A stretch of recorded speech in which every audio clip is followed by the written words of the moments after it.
তা বিশেষ করে আমরা আজকে দেখা যায় অধিকাংশ মানুষ, বিশেষ করে 50% মানুষের উপর কোরবানি ওয়াজিব, কিন্তু আমরা কোরবানি করতে চাই না।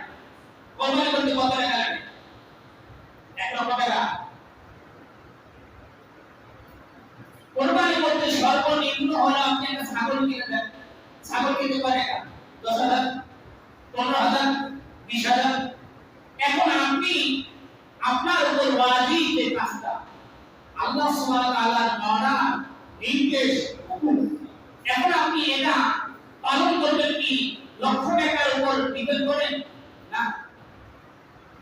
আপনি সর্বনিম্ন হলো আপনি 7 জন ভাগ দিয়ে আপনি কোরবানি করেন, তাহলে আমরা ইসলামের বিধানটা পরিপূর্ণ হলো, আদায় হলো। তাতে আপনার বন্ধু বেরিয়ে গেল না। এখন আপনার সামর্থ্য আছে, আপনি 6 জন দিয়ে করেন, 5 জন দিয়ে করেন, 4 জন ভাগ করে করেন, 3 জন করেন, 2 জন করেন, অর্থ খাই একাই করেন। অর্থাৎ আপনার উপর যে ওয়াজিব হয়েছে এটা আপনার অবশ্যই কি পালন করতে হবে। আজকে আমরা নিজের ব্যক্তিত্বকে চিন্তা করা, আমি আমার সাতটা সে নিবাসী, এরকম চিন্তা মনোভাব নিয়ে শেষে কোরবানি নিয়ে যাবে। আজকে অনেক আছে এরকম।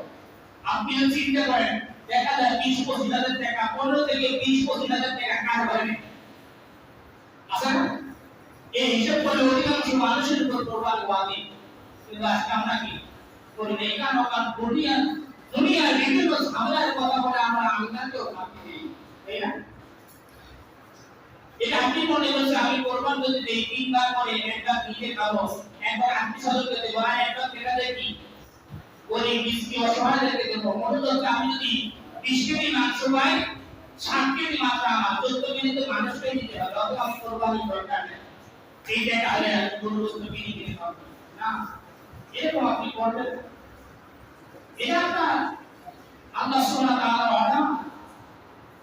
এই কোরবানির দ্বারা, এই ত্যাগের দ্বারা আপনি যে কত নেকি পাচ্ছেন, আল্লাহ সুবহানাহু ওয়া তাআলা আপনার কোরবানি এমন হতে পারে যখনই আপনি ওই শত্রুর গলায় শরীর চালাবেন, তার সাথে সাথে রক্ত আর পশম তুলনায় আপনার আমল নামায় সওয়াব হবে।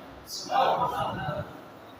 আল্লাহ রাসূল সাল্লাল্লাহু আলাইহি ওয়াসাল্লাম বলেন, কোরবানির দিন কোরবানি করার চেয়ে আর বড় শ্রেষ্ঠ ইবাদত নাই। তাই সর্বশ্রেষ্ঠ ইবাদত কি? ওই দিনের জন্য, কোরবানির দিনের জন্য কোরবানি করাই সর্বশ্রেষ্ঠ ইবাদত।